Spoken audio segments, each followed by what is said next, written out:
The law is a game for those with brains and money. Someone of your caliber only deserves to sweep up the remnants of the law for a lifetime. Kneel. Pick up every single shard of this broken glass to learn how to respect the winner. You piece of trash, old man. The roaring reprimand of the young lawyer, draped in a bespoke suit, worth tens of thousands of dollars, echoed across the banquet hall of the six-star hotel. Under the heel of his polished alligator leather shoes were legal documents soaked in blood-red wine, and hunched over on the floor, enduring the humiliation before hundreds of eyes from the elite, was an old archivist with snow-white hair, wearing a frayed suit from the 90s. The surrounding tycoons and elite lawyers laughed, raising their glasses in celebration. They arrogantly assumed that the toiling old man was nothing more than a worthless rag not worth their attention. They had absolutely no idea that the man they were forcing to kneel tonight was none other than the legendary former Supreme Court Justice, the very man who had personally penned the entire environmental code that these cunning lawyers had just exploited to bypass the law. The charade of arrogance was about to be crushed by the most ruthless verdict, issued by the lawmaker himself. Deep in the lowest basement of the city's Supreme Court, where the sunlight never possessed enough strength to reach, there was an archive room reeking of rotting paper and the dust of time, there day after day. People only saw an aging archivist meticulously pushing a creaky cart, picking up and sorting stacks of yellowed legal files. His name was Arthur. His hair was as white as snow, his face deeply etched with the wrinkles of time, and he always wore a tailored suit from the 90s. Its sleeves frayed and its creases faded over the years.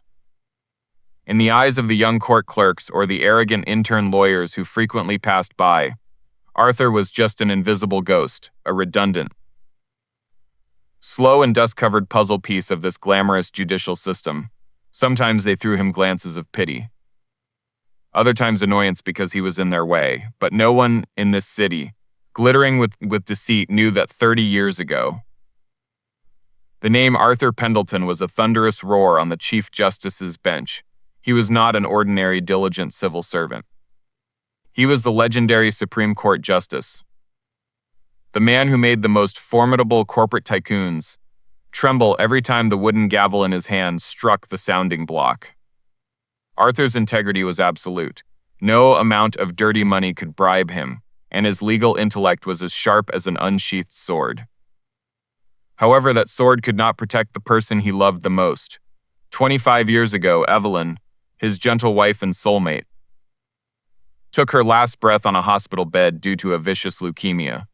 The direct cause was determined to be the suburban water supply, heavily contaminated with heavy metals from industrial waste, standing before the cold grave of his wife.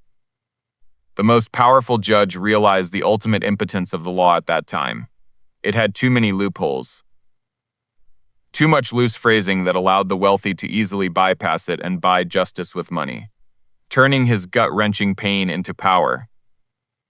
Arthur locked himself in his office for 2 straight years. He refused all privileges, personally writing the Environmental Protection and Corporate Liability Act, the strictest, most detailed and most ruthless code in legislative history, aimed at eradicating the crime of toxic dumping at its roots. The very day the act was passed by the Senate, Arthur submitted his resignation. He stripped off his prestigious judicial robe, choosing to step down and become the lowest archivist in the court's basement.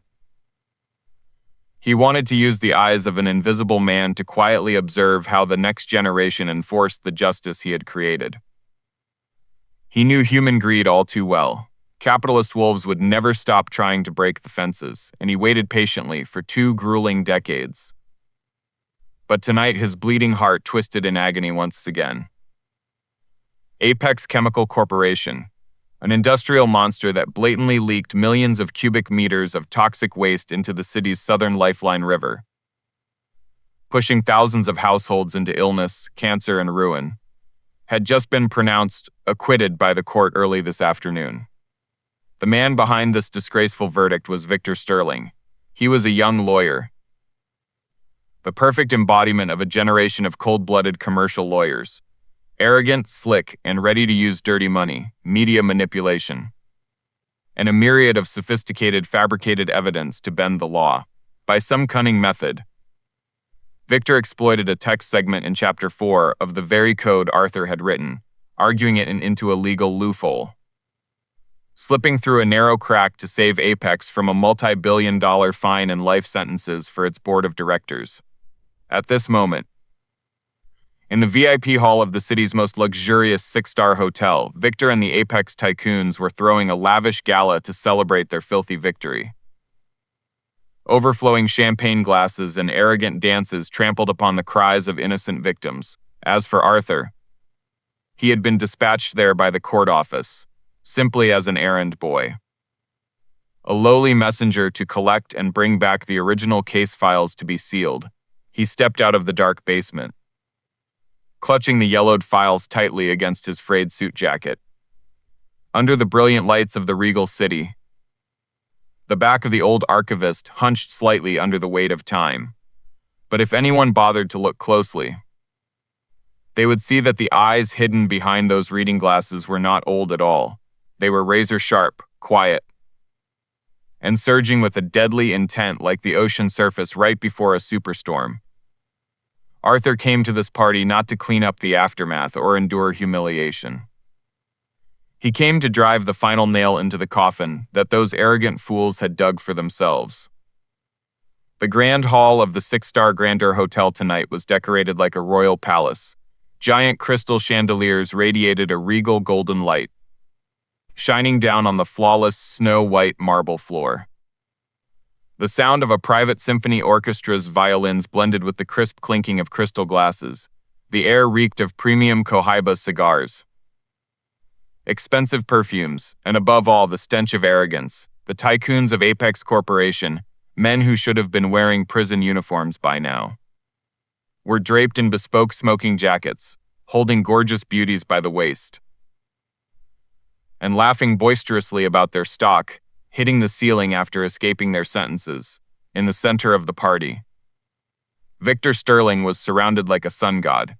The 32-year-old lawyer, slick and polished, holding a glass of Grand Cru Class A wine, was loudly boasting about his achievement. "Justice is always blind, gentlemen," Victor smirked, raising his glass toward the Apex CEO. "But fortunately, its hearing is highly sensitive to the rustle of dollar bills. Did those stupid prosecutors think they could use that ragged morality to bind us? No. The law is just a pile of scrap paper if you know exactly where to tear it." The surrounding crowd burst into roaring laughter, applauding his cold-blooded philosophy. Right at that moment, the hall doors slightly opened. Arthur walked in. The appearance of the old archivist was like a tiny drop of black ink falling onto a gold-plated painting.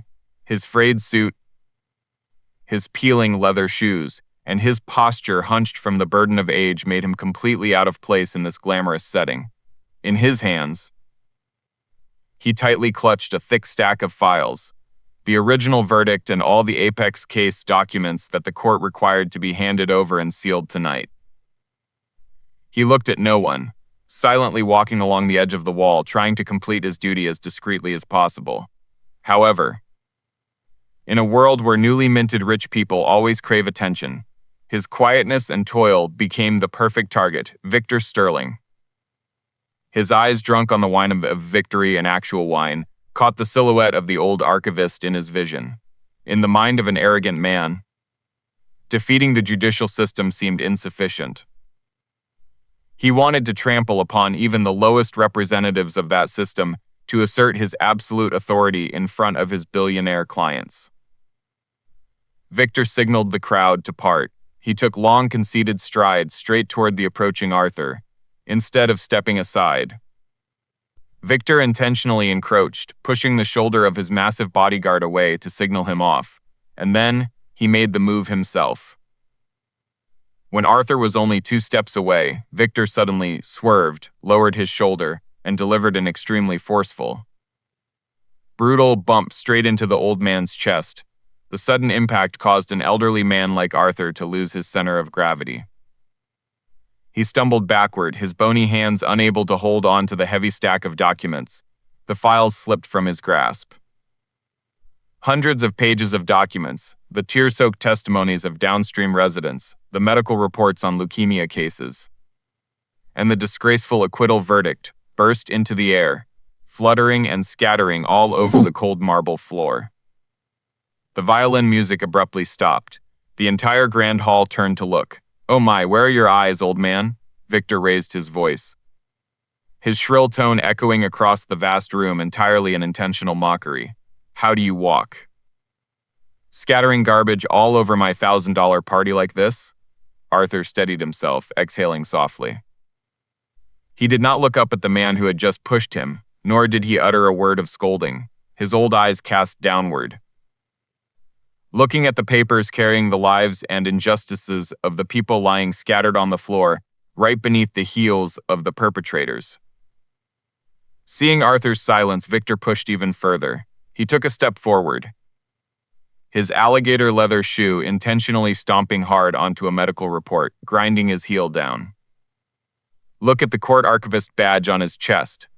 Victor turned to the tycoons, laughing derisively. Was he sent here to clean up the aftermath of the prosecutor's stupidity? Or is the court so dead broke right now that they have to send a bookworm old man to beg for Apex's leftovers? The crowd burst into laughter. Some even whistled. Arthur slowly lowered his knees to the floor, his joints cracked with age. But the resolve in every movement was as steady as a mountain. He began reaching out, picking up the papers one by one, meticulously smoothing out the wrinkles that had just been caused by the fall. His strange endurance and calmness did not bring Victor satisfaction. On the contrary, it made him feel insulted. A dictator always craves to see fear and weak resistance from his victim. But Arthur gave him none of that. He treated Victor like thin air. His megalomania fractured. Victor frowned. He stepped closer, his large shadow engulfing Arthur's frail frame. He decided that if the old man's poverty didn't make him fearful, then he would use his own filthiest authority to crush the last shred of dignity of a wage earner. The unprovoked fury of arrogance had officially ignited the most devastating time bomb of the night. The atmosphere of the grand hall was now thickened by a cacophony of the roaring laughter of men reeking of cigars and the sharp giggles of diamond-draped ladies. On the freezing floor, Arthur patiently continued picking up each file. His bony, age-spotted hand reached for the most important piece of paper. The acquittal verdict of Apex Corporation.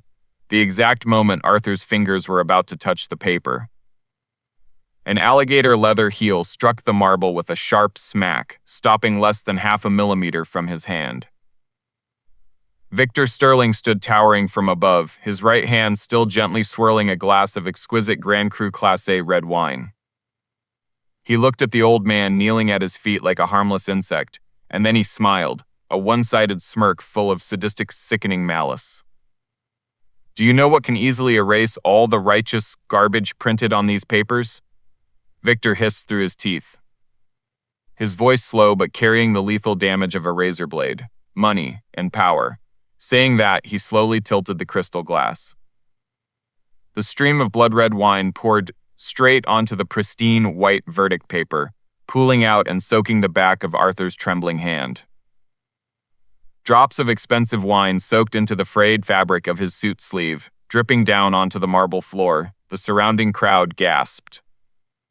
But absolutely no one stepped in to intervene. The CEO of Apex Corporation stood leaning against the bar, exhaling a thick cloud of cigar smoke, nodding in sheer amusement. Several beauties standing nearby began pulling out their phones, pressing record to capture the entertaining spectacle of a powerful lawyer torturing a miserable old man. "That's how the law works, old man." Victor spread his other arm wide, raising his voice as if presenting before a jury. "It is not a cross. It is clay to be molded in the hands of those with brains.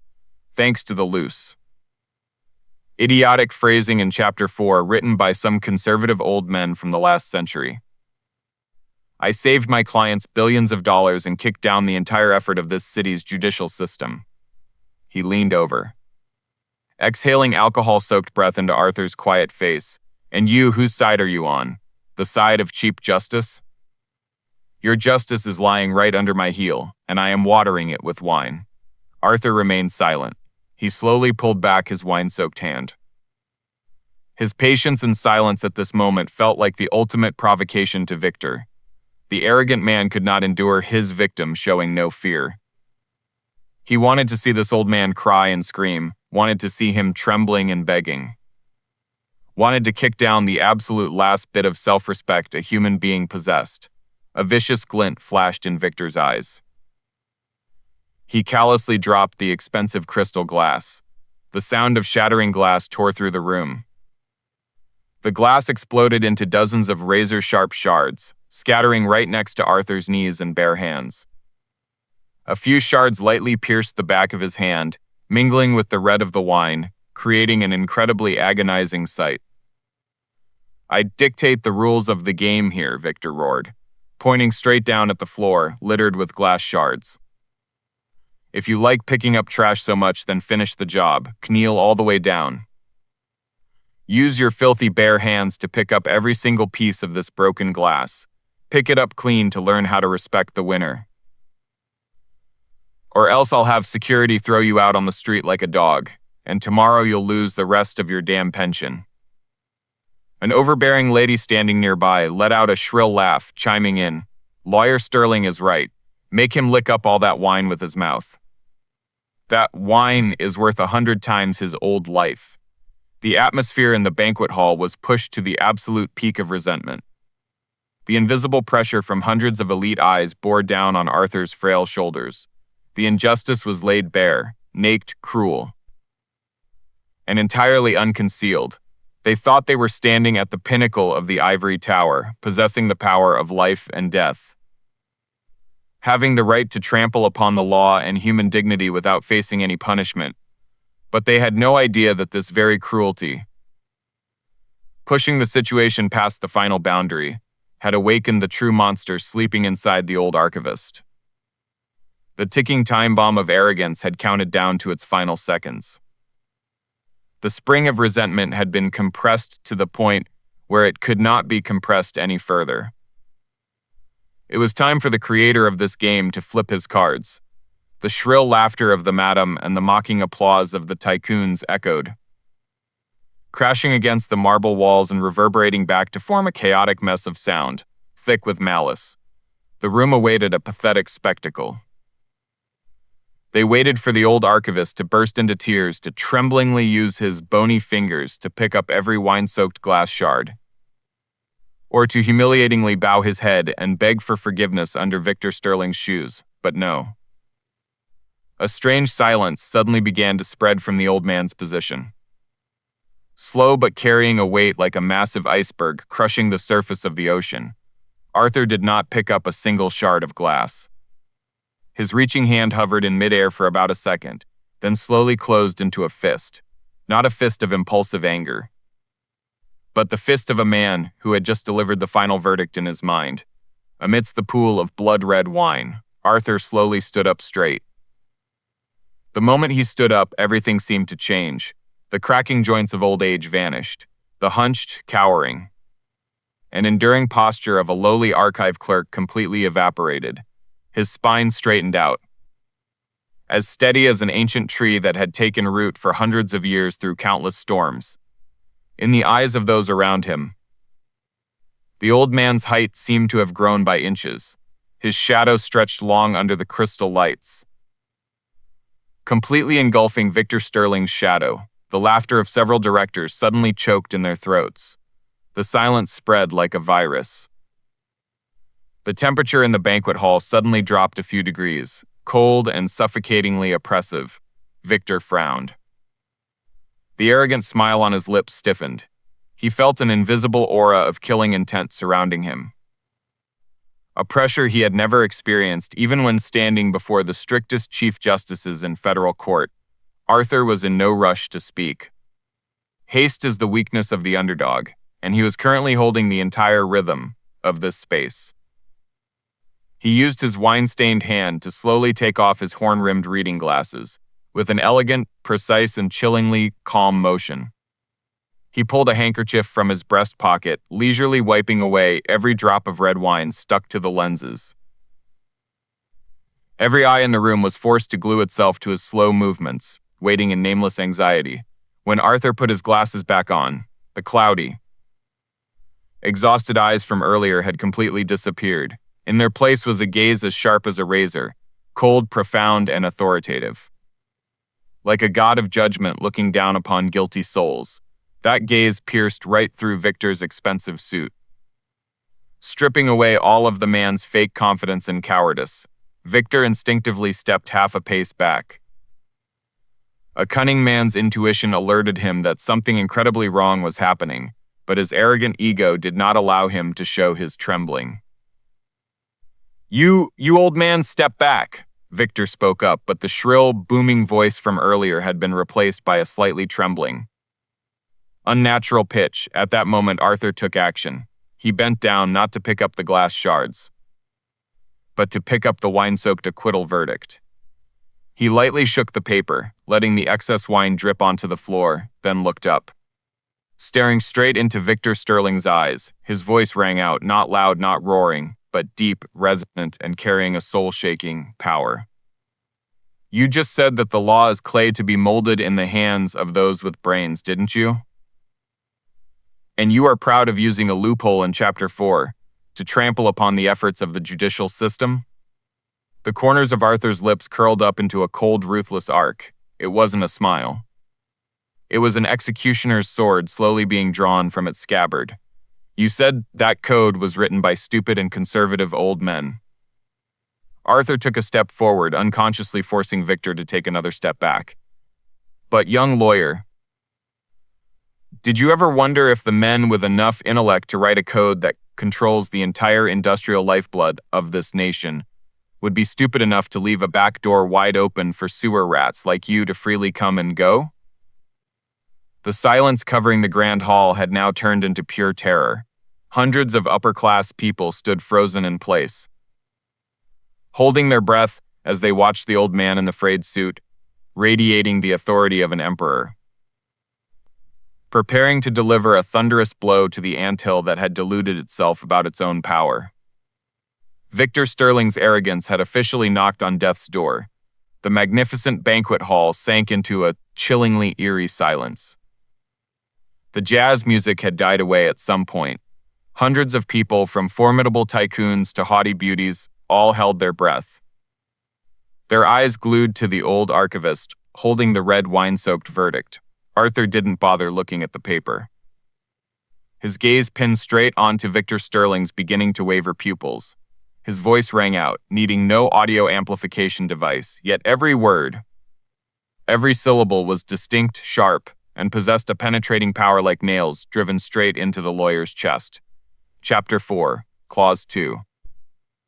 Point B of the Environmental Protection Act stipulates full exemption from criminal liability for the corporate entity if it is proven that the concentration of toxic discharge into the natural environment is continuously maintained below 0.05% under incident operating conditions.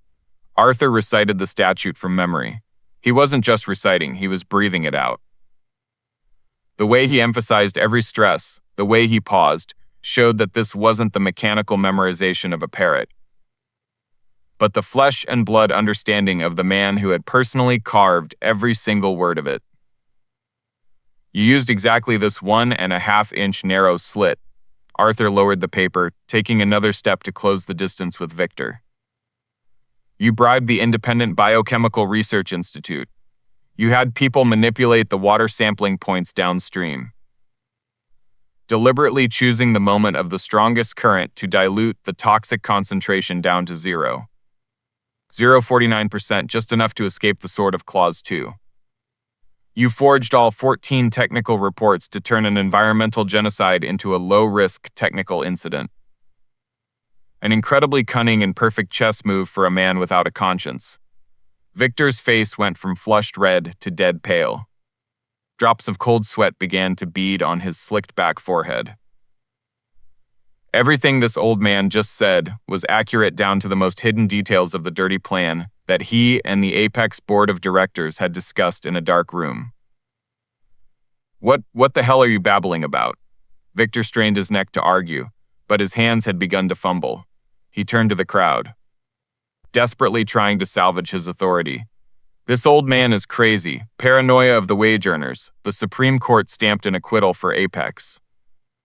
Who the hell are you to stand here and interpret the law to me? Security. Where is security?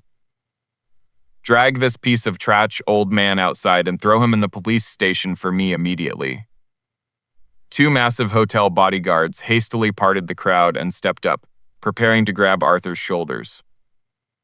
But the exact moment the bodyguard's hands were about to touch his frayed suit, a terrifying noise erupted from the main doors.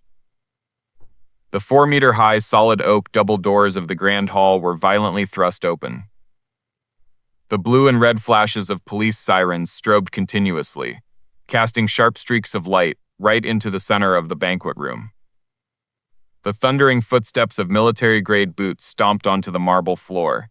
A fully armed federal SWAT team, wearing bulletproof vests, marched in coldly, spreading out to form a wall of steel that blockaded every single exit. And walking between those two rows of armed police was the current Chief Justice of the Supreme Court, the man who held the supreme power of the national judicial system. His face was stern, his powerful black robe billowing with every decisive step, the entire grand hall froze in shock. The bodyguards who were about to grab Arthur fearfully pulled their hands back, retreating flat against the wall. The billionaires, CEOs, and elite lawyers were drained of every drop of blood in their faces. The sudden appearance of federal forces at this highest level was an event none of them could have ever foreseen. Victor Sterling was stunned for a moment, but then his opportunistic and conceited nature resurfaced. He thought that his underground connections, worth tens of millions of dollars with politicians, had finally paid off. Surely the Chief Justice was here to congratulate his historic victory. Or at worst, to arrest the crazy archivist causing a scene at this party, flashing the most radiant fake smile possible. Victor hurriedly adjusted his tie, taking long strides to intercept the Chief Justice. "My God, Chief Justice. It is an absolute honor that you personally graced our party with your presence." Victor reached out with both hands for a handshake. Glancing over to point at Arthur, "You arrived at the perfect time. We have an insane archivist here, forging a court order to extort and humiliate my clients. Please, let the police." The Chief Justice didn't bother to stop. He didn't even give Victor a side glance from the corner of his eye. He walked right through Victor, aggressively shoulder-bumping the lawyer, who had his hands outstretched, sending him stumbling aside like a piece of trash blocking the way. Victor stood frozen, his outstretched hands stiff in midair. He slowly turned his head. And the next scene that struck his eyes permanently crushed his conceited worldview. The Chief Justice of the Supreme Court, a man whom even the president had to treat with deference, walked until he was exactly 3 paces away from Arthur. He slammed his heels together, creating a resounding clack, took off his fedora, and held it against his chest. Then, before hundreds of eyes staring in sheer absolute terror from the elite, the powerful Chief Justice slowly bowed 90 degrees. His voice rang out, resonant, solemn, and brimming with absolute reverence. "Master, the Judicial Committee has received the secret order. The entire federal task force is present at your request." The word master rang out like a thunderbolt, striking the ears of everyone present in the hall. The wine glass in the Apex CEO's hand slipped from his cramping fingers, falling to the floor and shattering to pieces. Victor Sterling stumbled backward, his legs trembling so violently that he had to grip the edge of the banquet table tightly to keep from collapsing. His breath came in jagged gasps, his eyes wide open in madness and despair. His perfect legal mask had been ripped to shreds, exposing his pathetic nakedness and weakness before the giant shadow of the lawmaker. Victor Sterling backed away, his legs trembling so much as he almost collapsed to his knees. The wine glass in his hand slowly slipped from his curled fingers, crashing to the floor and shattering to pieces, creating a dry sound in a space thick with fear. He stared at the Chief Justice of the Supreme Court, the man who was his idol.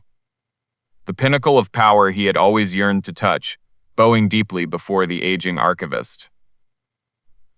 Arthur Pendelton didn't bother to glance at the crumbling lawyer. He slowly walked toward the center of the banquet hall. Every step he took like the beat of a gavel striking the scales of justice. "Stand up," Arthur spoke, his voice deep, echoing, but full of orchestration.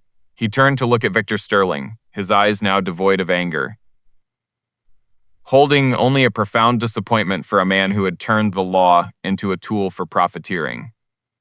"You said that you used Chapter 4 to escape your crimes?"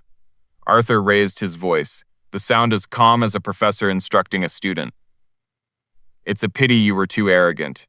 You only read up to line 40 of page 120, but skipped the supplementary appendix that I personally penned on my very last night before resigning." Arthur pulled a small tablet from the pocket of his frayed suit jacket and tapped a few times. Instantly, the Grand Hall's massive screen, which had been displaying the soaring Apex stock chart, abruptly changed. An ancient legal document with Arthur's bright red signature appeared, accompanied by a bold headline, "Emergency Veto Clee Section 7. Chapter 4, Section 7 stipulates that," Arthur read, every word as clear as if carved in stone, "under any circumstances, if an alibi is suspected of being the product of fabricated evidence or bribery of public authorities, the Supreme Judicial Council has the right to veto the entire previous verdict, freeze the assets of the involved corporate entity, and arrest the suspects for immediate retrial, without needing to go through the lower court." The entire room erupted in gasps of shock. The tycoons and powerful lawyers standing around felt a chill run down their spines. "Victor Sterling." Arthur looked him dead in the eye. "Your alibi was fabricated biochemical reports. I personally supervised the recollection of water samples from the downstream river this morning. The results were completely different. You didn't just lose. You personally signed your own arrest warrant."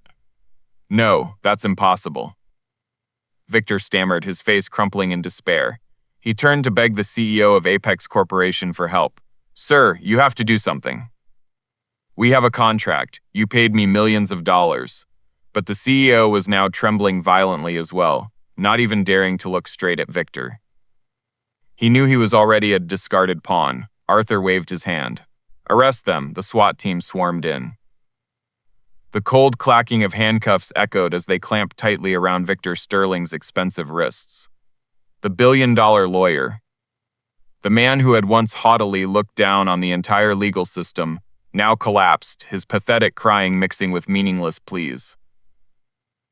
He was dragged across the Grand Hall, right before the eyes of the very people who had once cheered him.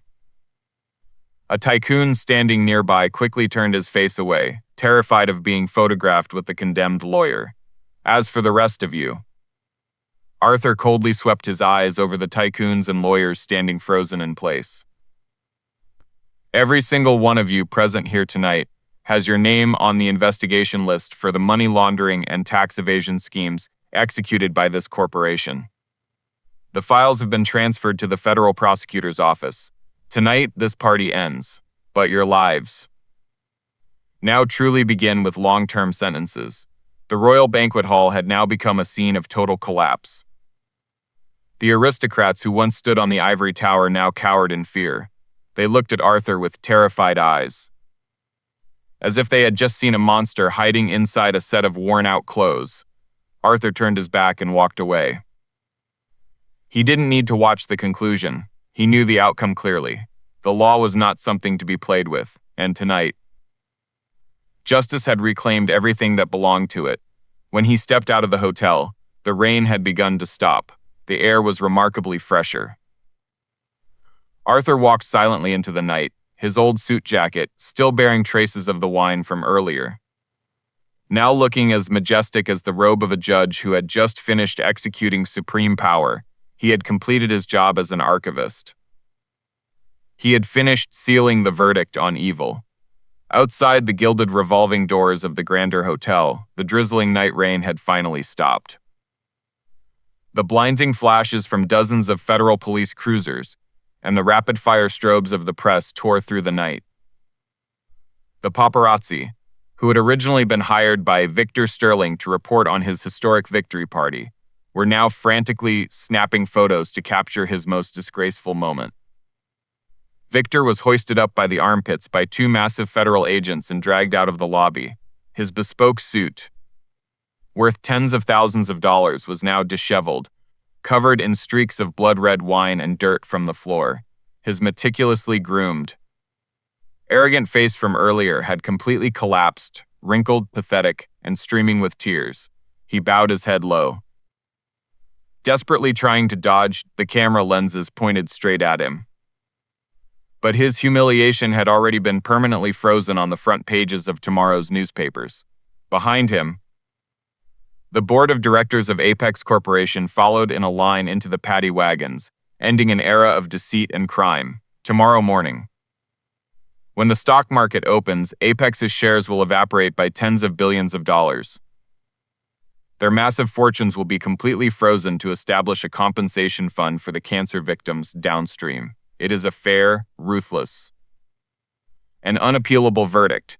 On the marble steps of the hotel, completely isolated from the noise of the crowd, Arthur Pendelton stood in silence.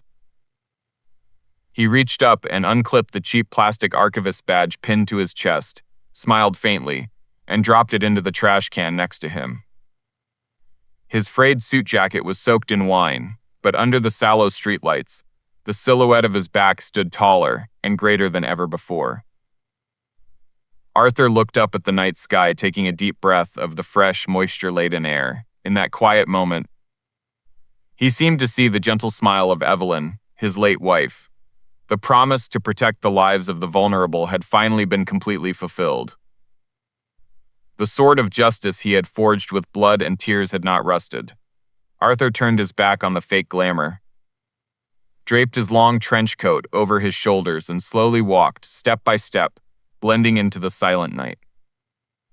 He would not return to the Supreme Court to reclaim the seat of power, for he knew that true justice does not reign on leather-upholstered chairs. But in the awakening of human conscience, a worn suit covered in file dust could never hide the greatness of a lawmaker. Villains often arrogantly believe that they can use money and power to blind justice, mold the truth, and trample upon the dignity of the lowly. But they forget one thing: the net of karma is vast, and though its meshes are wide, nothing escapes it.